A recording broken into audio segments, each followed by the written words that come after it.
नमस्कार, बाखबर में आपका स्वागत है। मैं हूं राघवेंद्र सिंह। बाखबर में आज हम फिर बात करेंगे किसी सियासत के मुद्दे पर नहीं, बल्कि भारत के शेयर बाजार पर, शेयर मार्केट पर। कल भारत का शेयर बाजार धड़ाम से गिरा था, कोहराम मच गया था, लेकिन आज भारत का शेयर बाजार 24 घंटे के भीतर वापस खड़ा हुआ है। कह सकते हैं कि भारत का शेयर बाजार खिलखिला रहा है, बाजार में बूम है। और कल 1700 अंक गिरने के बाद सेंसेक्स आज 1736 अंक ऊपर आया है। और एक तरह से यह भारतीय शेयर बाजार के इतिहास में अपने आप में बहुत अनोखी घटना है कि शेयर मार्केट एक दिन में 8,26,000 करोड़ का निवेशकों को घाटा देता है और दूसरे ही दिन वो उसकी रिकवरी भी करता है। तो ये भारतीय बाजार की गतिशीलता भी है, बाजार की अनिश्चितता भी है, और ये बताता है कि भारत की जो आर्थिक स्थिति है वो मजबूत है। अब वो किसी कुछ हाथों में नहीं है, उद्योगपतियों के हाथों में नहीं है, कुछ शेयर मार्केट के खिलाड़ियों के हाथों में नहीं, बल्कि अभी ये शेयर मार्केट भारतीय लोगों के हाथों में है, जो इस बात को जानते हैं कि जब बाजार में डिप आए, जब बाजार में गिरावट आए तो शेयर खरीदना है। इसी के चलते कल जब कोहराम मचा, जब कल मार्केट में कोहराम मचा 1700 अंक गिरने के बाद, तो लोग समझ गए कि अगले दिन उनको खरीदना है। लेकिन ये खरीदी इतनी ज़्यादा होगी कि वो रिकवरी करके वापस उसके ऊपर आ जाएगा, ये बड़ी बात है। इसमें बहुत सारी वजह हैं। रूस और यूक्रेन का तनाव भी है, लेकिन उसके साथ साथ भारतीय शेयर बाजार की ताकत भी है। महत्वपूर्ण मुद्दा है जिस पर हम बात करेंगे।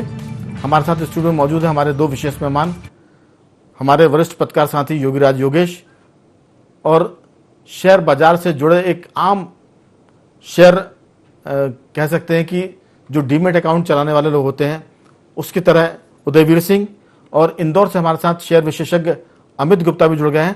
आप तीनों का बहुत बहुत स्वागत है। अमित जी, मैं चर्चा की शुरुआत आपसे करना चाहता हूं। शेयर बाजार 1736 अंक ऊपर आया, और एक दिन पहले जब लोगों ने कहा कि ये ब्लैक मंडे है कल, लेकिन आज मंगल जो है पूरे बाजार का मंगल कर गया। आप इसे कैसे देखते हैं? क्योंकि रूस का जो तनाव है, यूक्रेन का तनाव है, वो कम से कम पीछे चला गया है। रूस के राष्ट्रपति ने कहा है कि हमारे सैनिक पीछे लौटेंगे, लेकिन ये पीछे लौटने का मामला आते से ही बाजार ऊपर चढ़ने लगा।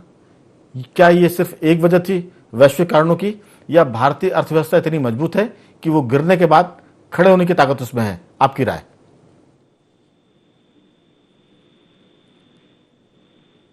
अमित जी, मेरी आवाज सुन पा रहे हैं? अमित जी से हमारा संपर्क नहीं हो पा रहा, लेकिन योगीराज योगेश जी, एक पत्रकार के नाते आप इसको किस ढंग से देखते हैं? देखिए राघवेंद्र जी, है तो बड़ा चूँकि टिपिकल विषय मेरे लिए है तो, लेकिन है भी इंटरेस्टिंग भी है। और सोमवार को जो अमंगल हुआ वो मंगलवार को मंगल में तब्दील हो गया, और मैं इसको भारतीय अर्थव्यवस्था, मतलब एक बड़ी पुख्ता अर्थव्यवस्था के रूप में देखता हूँ कि एक दिन पहले जो इतनी बड़ी गिरावट हुई, एकदम जो शेयर सेंसेक्स ने जो गोता लगाया, और एक दिन बाद इतना तेज़ी से उसने रिकवरी किया, तो ये मजबूत होती भारतीय अर्थव्यवस्था का एक पक्ष में देखता हूँ।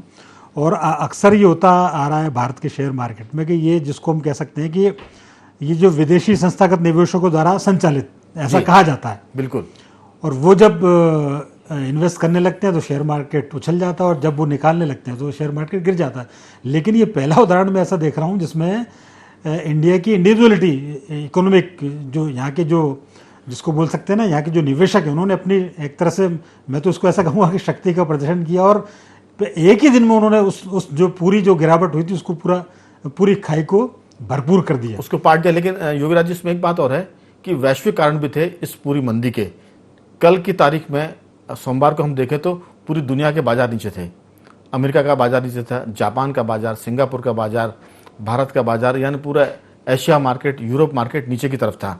और आज जब ये मार्केट ऊपर आया तो इसमें वैश्विक कारण तो है ही, रूस और यूक्रेन का तनाव में थोड़ी सी कमी के जो संकेत आए हैं उसी के चलते मार्केट ऊपर चला गया। लेकिन हम जैसे कल बहुत नीचे चले गए थे, कल भी हमने इस बात पर चर्चा की थी और ये कहा था कि ये मार्केट जो नीचे गया है, ये जो बहुत बड़ी खाई पैदा हुई है, ज़रूर इसको भरने की ज़रूरत है। और भारतीय जो शेयर निवेशक हैं उनको पता है कि कब खरीदना है। दरअसल पहले उदयवीर सिंह जी इस बात को मानेंगे कि पहले ये होता था कि जैसे ही मार्केट नीचे आता था तो फिर कई दिन तक लोग सदमे में रहते थे और बाजार धीरे धीरे ऊपर आता था। लेकिन कोरोना काल के बाद से जब करीब 4 करोड़ नए डीमैट अकाउंट खुले, उनको ये पहले दिन से बताया गया कि मार्केट में जब नीचे गिरावट आए तो आपको खरीदना है, और जब मार्केट ऊपर जा रहा हो तो आपको बेचना है। ये उनको सिखाया गया है। और जो लंबी एक तरह से लॉन्ग टर्म के जो शेयर लेते हैं, मिड टर्म के जो शेयर लेते थे, वो जब बाजार में तेजी आती थी तब भी वो चुपचाप देखते थे, बेचते नहीं थे, क्योंकि उनको मुनाफा ज्यादा कमाना होता था। मुझे लगता है कि ये जो फार्मूला सिखाया गया भारतीय बाजार के निवेशकों को, वो इतने इसमें पारंगत हो गए हैं कि जब कल पूरा बाजार डह गया, ध्वस्त हो गया, उसके अगले दिन ही भारतीय निवेशकों ने भरपूर मात्रा में शेयर मार्केट में खरीदी की, और उसका नतीजा ये है कि आज शेयर 1736 पर पहुंचा, जो कल 1700 पॉइंट नीचे गिर गया था। आप इस पूरे सीन को कैसे देखते हैं उदयवीर जी? ये नए भारत का नया उदय है। अब जो कोरोना काल के अंदर कई देशों में नुकसान हुआ, हिंदुस्तान को उससे बहुत फायदा हुआ। सबसे ज़्यादा हमारे यहाँ कोरोना काल में ही डीमैट अकाउंट खुले, और जो हमारे नए निवेशक जुड़े हैं वो बहुत दिलदार हैं। मार्केट गिरने का इंतजार करते हैं कि मार्केट गिरे और वो खरीदारी करें। यानी मार्केट गिरने से वो दुखी नहीं होते? बिल्कुल नहीं, बल्कि उनको खुशी होती है कि मार्केट गिरा तो अब खरीदने का अवसर आ गया। बस वो इस दिन का इंतजार करते हैं कि मार्केट गिरेगा तो हमको खरीदारी करनी है। तो कह सकते हैं कि ये जो खरीदारी है, ये उसी सूत्र का एक तरह से नतीजा है कि जब मार्केट गिरेगा तो हमको खरीदना। लेकिन मैं आपको बता दूं कि जो विदेशी संस्थागत निवेशक हैं, उन्होंने आज भी करीब 4000 करोड़ के शेयर उन्होंने बेचे, बिकवाली की है, और इसके बावजूद शेयर बढ़ा है। लेकिन इसमें एक चीज और मैं जोड़ूंगा योगीराज जी, हिंडाल्को के मामले में, हिंडाल्को, नाल्को, जो इस तरह की जो धातु होती है, उसमें भी तेजी आई है। उसकी वजह पूरी दुनिया का बाजार तो ही है, लेकिन हिंडाल्को में चीन से जो आता था हिंडोलियम, जो एल्युमिनियम आता था, भारत सरकार ने उसको, यहाँ के जो उद्योगपति हैं, जो उद्योग जगत है, उसकी मांग पर मई तक के लिए उसको रोक दिया है कि चीन से आयात नहीं करेंगे, और उस पर टैक्स भी लगा देंगे। लेकिन अभी मैं आपको बताऊं कि हमारे साथ वरिष्ठ पत्रकार संदीप पौराणिक जुड़ गए हैं। संदीप जी, आपका बहुत बहुत स्वागत है। शेयर बाजार खिलखिला रहा है आज। थोड़ा बहुत जब बढ़ता था हम कहते हैं कि वो मुस्कुरा रहा है, लेकिन इस समय वो खिलखिला रहा है और बहुत ही ठहाके लगा रहा है। आप भारतीय बाजार की इस आज की जो तेजी है, कल 1700 अंक नीचे गया था, आज 1736 अंक ऊपर आया है, आप इसे किस ढंग से देख रहे हैं? देखिए राघवेंद्र जी, हम अगर देखते हैं शेयर बाजार को, तो ऐसे लगता है कि भारतीय कारोबारियों का या निवेशकों का अब दखल शेयर बाजार में ज्यादा हो गया है। पहले हमारे यहाँ का बाजार विदेशी लोग तय किया करते थे, मल्टीनेशनल से जुड़े हुए लोग तय किया करते थे। अब हमारे यहाँ का निवेशक इतना जागरूक हो गया है कि जब बाजार में गिरावट आती है तो वो शेयर में मार्केट में बाजार लगाता है और एकदम अप हो जाता है। इस जी चलिए, अभी संदीप जी की आवाज, हमारा संपर्क कट गया, हम दोबारा उनसे जुड़ेंगे।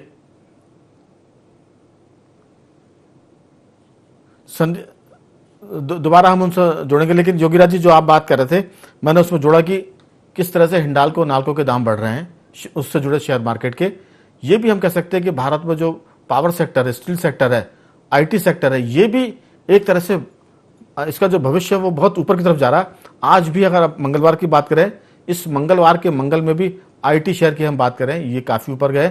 एक चीज मैं और जोड़ूंगा, इस बात से इत्तेफाक रखेंगे उदयवीर जी भी, कि जो वेदांता शेयर है, उसने आईटी चिप के मामले में एक एमओयू साइन किया है, उसके चलते वेदांता के शेयर भी ऊपर जाने की संभावनाएं दिख रही हैं। तो जो मार्केट है, कह सकते हैं कि आज कल गिरा था, तब बहुत लोगों को दुखी होने की जरूरत नहीं थी। लेकिन एक चीज मैं जरूर जोड़ूंगा कि अगर आज मार्केट ऊपर गया है तो बहुत ज्यादा खुश होने की जरूरत भी नहीं है, क्योंकि ये बाजार है, आज ऊपर है, कल वापस नीचे आ सकता है। इसलिए आप कॉन्फिडेंस को बनाए रखें।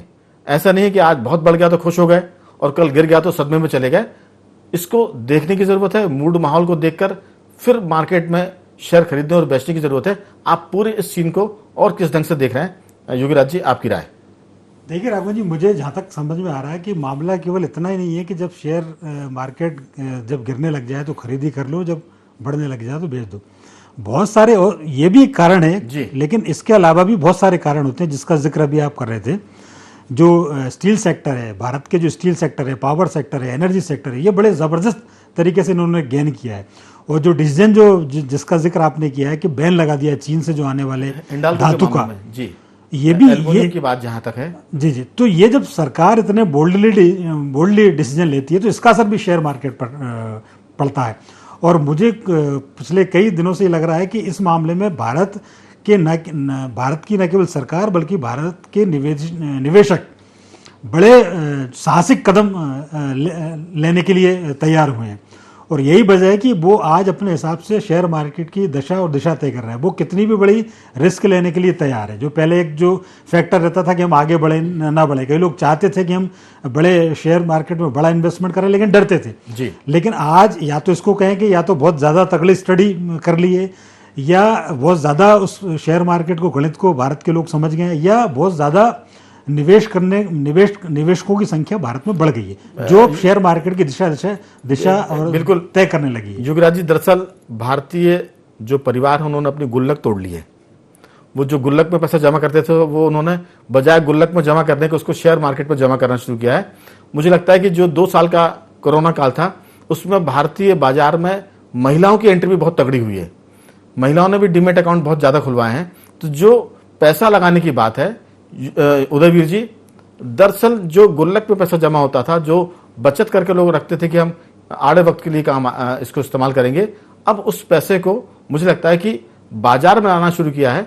इसीलिए हम भारतीयों की जो आदत होती बचत करने की, उसी बचत के चलते आपको याद होगा कि जब दुनिया में मंदी आई थी और अमेरिका और बाकी जो अर्थव्यवस्था थी वो चरमरा गई थी, कई बैंक दिवालिया हो गए थे, उस मंदी को भारतीय लोगों ने अपनी उस बचत के बूते पर ही जीता था। और उस समय मुझे याद है कि नरसिम्हा राव जी देश के प्रधानमंत्री थे और आर्थिक व्यवस्था बदल रही थी। तो मुझे लगता है कि वो जो गुल्लक है उसने पहले हमको मंदी से बचाया, और कोरोना काल में जो गुल्लक हमारे यहाँ जमा होती थी उस पैसे को निकालकर लोगों ने शेयर बाजार में लगाया है और उसी के चलते लोगों ने मुनाफा कमाया। अब उस मुनाफे को वो कमाने के बाद जब मार्केट गिरता है तो वापस उसको लगा देते हैं। मुझे लगता है कि ये ट्रेंड भारतीय बहुत अच्छे से समझ गया है कि कब हमको कूदना है और कब हमको निकल के बाहर आना है। उदयवीर जी, पहले जो निवेशक था, बचत करने वाला जो था जी, वो बचत करके बैंक में जमा कर देता था, वो मार्केट में लेके नहीं आता था, क्योंकि जब सेनापति स्ट्रांग नहीं था। अब आज की डेट में सेनापति बहुत स्ट्रांग है और जनता को उस पर बहुत भरोसा है। तो जनता जानती है कि अगर हम पैसा लगाएंगे तो हमारा पैसा डूबेगा नहीं। इसलिए जनता जो है अब बैंक में जमा करने की जगह शेयर बाजार में पैसा लगाना उचित समझती है, क्योंकि बैंक में एफडी में कुछ नहीं मिलता। तो आम जनता जो है वो अपना पैसा निकाल के, बचत का पैसा निकाल के शेयर बाजार में निवेश कर रही है। बिल्कुल योगीराज जी, बैंक की ब्याज दर में जो कमी आई है उसने भी लोगों को बैंकों से पैसा निकालकर शेयर बाजार में लगाने की तरफ प्रेरित किया है। और मुझे लगता है कि ये भी एक बड़ी वजह है कि लोग बैंक में पैसा रखते भी हैं। ऐसा नहीं कि पूरे बैंक खाली हो गए, लेकिन काफ़ी कुछ बड़ा हिस्सा वो शेयर बाजार में भी लगा रहे हैं। लेकिन इसके पीछे जरूर है कि आईटी सेक्टर में जो पिछले दिनों की हम बात करें, चाहे वो कोरोना काल हो, आईटी सेक्टर में बहुत अच्छा परफॉर्म किया है। जो लोगों ने आईटी के शेयर लिए थे वो उन्होंने काफ़ी पैसा कमाया। और लोग जो शेयर बाजार में पिछले 20 साल से काम कर रहे हैं, 15 सालों से काम कर रहे हैं, वो कहते हैं कि ये जो 2 साल थे वो भारतीय शेयर बाजार में निवेशकों के लिए स्वर्णिम काल था। वो कहते हैं कि कल्पना से परे है कि किसी ने लाख रुपए लगाए और उसने उस लाख रुपए को करोड़ों में कन्वर्ट कर लिया हो। जिन्होंने 1000 रुपए लगाए थे वो उन्होंने लाखों का मुनाफा कमाया हो। ऐसा भारतीय शेयर बाजार में कोरोना काल के पहले ऐसे अवसर बहुत कम आए हैं।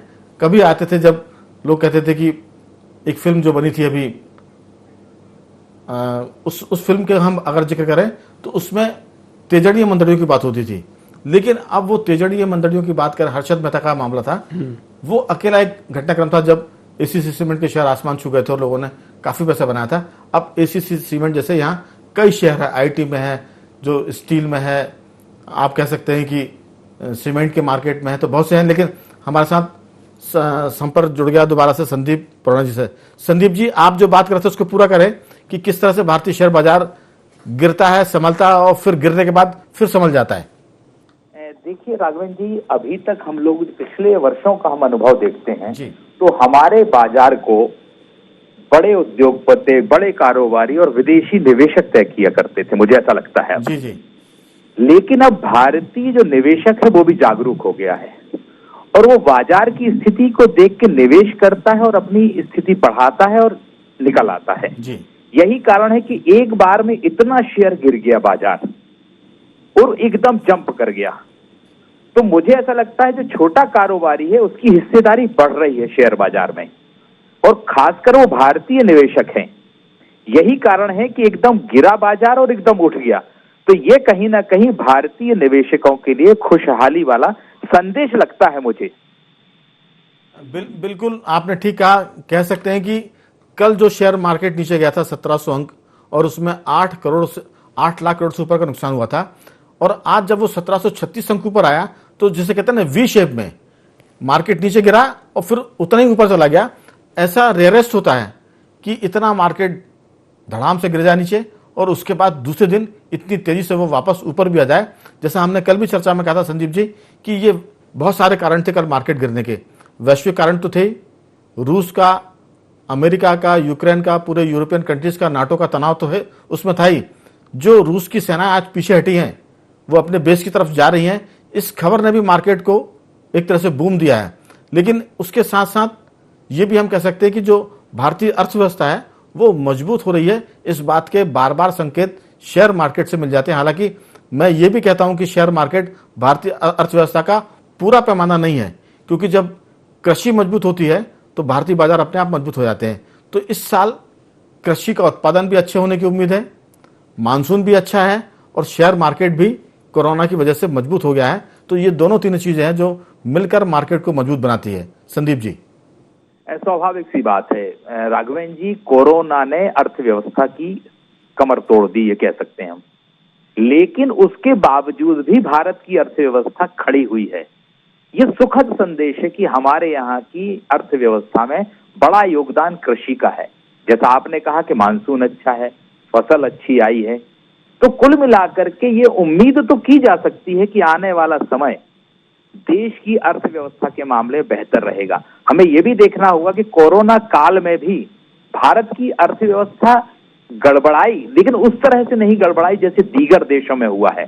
तो कुल मिलाकर के आने वाले समय में हम एक उम्मीद कर सकते हैं, जैसा आपने कहा कि मानसून, फसल, शेयर बाजार, ये सारी चीजें जब जुड़ जाती हैं तो एक मजबूत अर्थव्यवस्था का आधार तो खड़ा होता है और उम्मीद भी की जानी चाहिए कि देश की अर्थव्यवस्था आने वाले समय में और मजबूत होगी। बिल्कुल।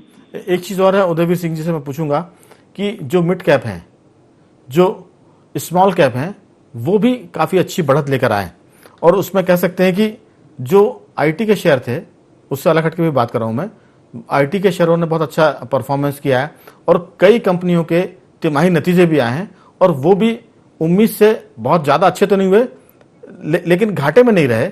ये है, या घाटा हुआ तो उनका मुनाफा बढ़ा है, खर्च बढ़ गया है, इसलिए मुनाफे में कमी आ गई है। इस तरह की थोड़ी सी पेचीदगी भरी लेकिन जो खबरें हैं वो बहुत ही संतोषजनक है। और मैंने कहा कि जैसे फसल अच्छी थी, फसल चूंकि रबी की फसल आने वाली है लेकिन खरीफ की फसल बहुत अच्छी आई, धान हमारे यहाँ बहुत अच्छी पैदा हुई है और निर्दोष धान आई, कोई ज्यादा बीमारी नहीं थी, मक्के की फसल अच्छी आई है, तो उसने भारतीय बाजार को टेका लगाया है। और जैसा हम बार बार शुरुआत में कह रहे हैं, संदीप जी भी इस बात से सहमत होंगे कि जो भारतीय परिवारों में जो बचत की गुल्लक होती है वो गुल्लकें अब टूटकर बैंक के बजाय, घरों में रखी रहने के बजाय वो शेयर मार्केट में भी लग रही है। इसमें मुझे लगता है कि बड़ा योगदान है। उदयवीर जी। जी हाँ, अब इसमें स्कोप भी ज्यादा है, मुनाफे का स्कोप बहुत ज्यादा है। बैंक में तो एक निश्चित ब्याज मिलता है आपको और वो कम होता जा रहा है दिनों दिन। इसमें आप कोई अच्छा शेयर लेते हो और वो रातों रात बढ़ जाता है तो उसमें आपको बहुत फायदा होता है आने वाले टाइम। दूसरी बात मैं ये कहना चाहूँगा, मार्केट का जो रिएक्शन था अभी अचानक से जो गिरा, चूंकि हम लोग बहुत संवेदनशील है, हिंदुस्तान की जनता बड़ी संवेदनशील है, किसी भी मुद्दे पे एकदम रिएक्ट करती है और उसी का परिणाम ये कल ओवर रिएक्शन था, आज भी ओवर रिएक्शन। जो गिरा था वो तुरंत वापस इसलिए आया क्योंकि हम बहुत संवेदनशील है, हमको जैसे ही लगा कि नहीं मार्केट अब वो खुल गया और ये तेजी बरकरार रहेगी अभी। हाँ, लेकिन ये तेजी बरकरार होगी कल के दिन अगर फिर कहीं पुतिन कह दे कि नहीं गिरेगा, मार्केट नहीं गिरेगा, तो फिर ये, लेकिन सतर्क रहने की जरूरत है। हाँ, कि क्योंकि वैश्विक स्थितियां कब पलट जाएं, कब थोड़े से किनारे हो जाएं। कई बार योगी राज जी ये पूरा बाजार इतना छुई मुई की तरह होता है कि अफवाहों से मार्केट नीचे आ जाता है। अगर ये अफवाह चल जाती थी कई बार कि हिंदुस्तान पाकिस्तान बॉर्डर पर युद्ध के हालात पैदा हुए तो मार्केट नीचे आता था। कई बार ये पता लग जाए कि सरकार कोई नीति बदलने वाली है तो मार्केट नीचे आता था। मालूम हुआ कि वो तो अफवाह थी, तो जैसे ही मार्केट में अफवाह क्लियर होती थी उतने में मार्केट ऊपर आना शुरू होता था। लेकिन योगी राज जी ये भी मंदड़ी और तेजड़ी का खेल होता है। अफवाह फैलाकर मार्केट को गिरा देना या बढ़ा देना, और कुछ घंटों में वो लाखों करोड़ों रुपए कमा के निकल जाया करते थे। लेकिन मुझे लगता है कि अब भारतीय जो निवेशक हैं वो हर चीज़ पर रखते हैं नज़र पैनी। वो टीवी चैनल भी देखते हैं, वो अखबार में अर्थव्यवस्था से जुड़ी खबरों को पढ़ते हैं और उसके हिसाब से फिर वो देखते हैं कि किस कंपनी का इंफ्रास्ट्रक्चर क्या है, उसका मैनेजमेंट क्या है, उसके बाद वो शेयर में पैसा लगाते हैं। तो मुझे लगता है कि इस 2 साल में जो लोग घर बैठे थे उन्होंने लोगों को शेयर मार्केट का डॉक्टर बना दिया है, जो चीज़ों को बहुत अच्छे से पढ़ते हैं, समझते हैं कितना कर्ज है, मैनेजमेंट कैसा है, मैनेजमेंट की पॉलिसी कैसी है, और वो जो कंपनी है, जिस कंपनी का वो शेयर है, वो कंपनी बनाती क्या है, उसके प्रोडक्ट क्या है। तो ये सब चीज़ें मिला जुला कर लोग जब शेयर बाजार में पैसा लगाते हैं तो उनको मुनाफे की संभावना ज़्यादा होती है, घाटे की कम होती है। यही वजह है कि लोग मुनाफा कमाते हैं और बाद में जैसी मार्केट में गिरावट आती है उस मुनाफे के बदले में वो शेयर खरीदते हैं, मार्केट ऊपर आता है। ये मुझे लगता है कि पूरा कुल मिलाकर इसका मूड माहौल ऐसे तय होता है। आपकी राय? नहीं, राघवन जी आप बिल्कुल सही कह रहे हैं, और मुझे भी ऐसा लगता है कि शेयर मार्केट को आने वाली नई पीढ़ी ने, भारत की युवा पीढ़ी ने एक करियर के रूप में अडॉप्ट कर लिया है। और जब किसी चीज़ को आप करियर के रूप में अडॉप्ट करते हो तो फिर आप उसमें पूरा जी जान लगा देते हो। और ये जो स्टडी की जो आप बार बार बात कर रहे हैं कि अब पूरे नफ़ा नुकसान देख के वो शेयर मार्केट में इन्वेस्ट करते हैं, किस कंपनी का कौन सा शेयर ज़्यादा जा रहा है, कौन सा शेयर कम जा रहा है, इसकी पूरी स्टडी बहुत तगड़ी उनकी होती है जी। और मैं अपने उदाहरण लूँ कि हम इतने बड़े हो गए लेकिन हमने कभी रिस्क नहीं उठाई कि शेयर मार्केट में क्यों पैसा लगाया जाए। लेकिन आज के बच्चे ये कहते हैं कि आपने तो कुछ किया ही नहीं। वो बैंक में पैसा रखने की बजाय अभी से शेयर मार्केट में इन्वेस्ट करने की कोशिश करते हैं। क्या है कि पुराने लोग जो भी थे ना, जैसे आपके टाइम के लोग जो हैं या हमारे टाइम के लोग, नहीं मैं हमारे पुराना भी नहीं हो गया। नहीं हमारे पिताजी के टाइम के लोग, हम लोगों की जो पीढ़ी है, हाँ मतलब वो लोग, जैसे हमने पिताजी का टाइम देखा है तो वो लोग ज्यादातर म्यूचुअल फंड में या बैंक में या एफडी में इसमें निवेश करते थे। अब म्यूचुअल फंड वाले भी चूंकि शेयर बाजार में निवेश करते हैं और बच्चे काफी इंटेलिजेंट है अपना, वो जानते हैं कि जो काम म्यूचुअल फंड वाले कर सकते हैं वो काम हम भी कर सकते हैं। नहीं वो अब मैंने तो कई बच्चों को ऐसा देखा है वो अपने करियर के साथ साथ शेयर मार्केट में निवेश करते हैं। वो बहुत गहन अध्ययन करते हैं इस चीज का, कंपनी का पूरा डाटा लेते हैं, उसको एनालिसिस करते हैं, उसके बाद फिर उसमें पैसा लगाते हैं। तो यही वजह मुझे, और यही काम म्यूचुअल फंड करते हैं। बिल्कुल। संदीप जी, आपकी कोई इसमें अंतिम टिप्पणी कि शेयर मार्केट में जो बात कर रहे हैं योगी राज जी और उदयवीर जी की जो नई पीढ़ी है वो शेयर मार्केट को बहुत बारीकी से समझ रही है बनस्पत हम लोग की पीढ़ी के तुलना में हम बात करें, और खासतौर से जो महिला हैं वो पैसा भी अपने बच्चों के जरिए शेयर मार्केट में या वो खुद डीमैट अकाउंट खुलवा कर काम कर रही हैं। इसने भी देश की इस शेयर मार्केट की स्थिति को बदला है। मैं बात से सहमत हूँ योगी जी की और साथी की। क्या है राघवेंद्र जी, हमें ऐसा लगता है कि जो नई पीढ़ी है वो शेयर की ज्यादा अच्छी खिलाड़ी हो गई है। हर हालात को वो जानती है, कहाँ खेलने से गड़बड़ी हो सकती है और कहाँ फायदा हो सकता है। जब अच्छा खिलाड़ी होता है तो उसे फायदे ज्यादा मिलने की संभावना रहती है, और लगभग यही लग रहा है कि शेयर बाजार को लेके नई पीढ़ी ज्यादा खिलाड़ी हो गई, समझदार हो गई है। यही कारण है कि बाजार में उतार और चढ़ाव आ रहा है और लोग उसे कैरियर के तौर पर, जैसे योगी भाई ने कहा, कैरियर के तौर पर भी अपना रहे हैं इस मामले। बिल्कुल। लेकिन एक चीज में फिर चूंकि समय खत्म हो रहा है, लेकिन बातचीत के आखिरी दौर में कि कल जब शेयर बाजार नीचे गिरा था तब भी सदमे में आने की जरूरत नहीं थी। अगर आज शेयर बाजार ऊपर गया तो बहुत उत्साहित होने की जरूरत नहीं है, ओवर कॉन्फिडेंस आने की जरूरत नहीं, क्योंकि ये बाजार है। एक रूस के राष्ट्रपति या रूस देश की तरफ से हल्का सा सिग्नल मिला कि सेनाएं वापस लौट रही हैं, मार्केट ऊपर आ गया। कल हो सकता है कि सिग्नल मिले कि युद्ध की तैयारी हो रही है तो मार्केट नीचे जा सकता है। इसलिए आप धीरज बनाएं, जब डिप आए खरीदें और जब मार्केट ऊपर जाता है तो या तो प्रॉफिट बुक कर लें, शेयर बेच दें और फिर इंतजार करें दूसरी डिप आने का, तब बेहतर काम होगा, बजाय इसके कि हम मार्केट गिरे तो सदमे की तरफ जाएं और मार्केट गिरे बढ़े तो उछलने लग जाएं और कुछ तो भी खरीद लें। तो कभी भी बढ़ते हुए मार्केट में शेयर में पैसा कम लगाना चाहिए और जो कंपनी अच्छी है उन पर पैसा लगाने की जरूरत है। मैं तीनों मेहमानों का बहुत धन्यवाद करूंगा। संदीप जी आपका भी बहुत बहुत साधुवाद, योगीराज जी आपका बहुत बहुत धन्यवाद, उदयवीर जी आपका भी धन्यवाद कि आपने चर्चा में हिस्सा लिया। तो कुल मिलाकर भारतीय शेयर बाजार आज खिलखिला रहा था, उछल रहा था, क्योंकि कल 1700 अंक नीचे गया था, आज 1734 अंक 36 अंक ऊपर है। कल भी मार्केट ऊपर नीचे थोड़ा बहुत हो सकता है, लेकिन भारतीय बाजार दुनिया से अब संचालित नहीं होता है। भारतीय बाजार अब भारतीय जो निवेशक है छोटे बड़े, वो भारतीय शेयर बाजार को संचालित करते हैं। और सरकार की नीतियां, खेती कृषि का अच्छा उत्पादन और भारतीय निवेशकों का साहस भारतीय शेयर मार्केट को मजबूत बनाता है। उम्मीद करते हैं कि आने वाले दिनों में शेयर बाजार के साथ देश की हालत भी मजबूत होगी, हम ज़्यादा सुदृढ़ होंगे। तो बाखबर में आज सिर्फ इतना ही। कल किसी और मुद्दे पर आपसे बात करेंगे, तब तक बने रहिए हमारे साथ और देखते रहिए IND 24।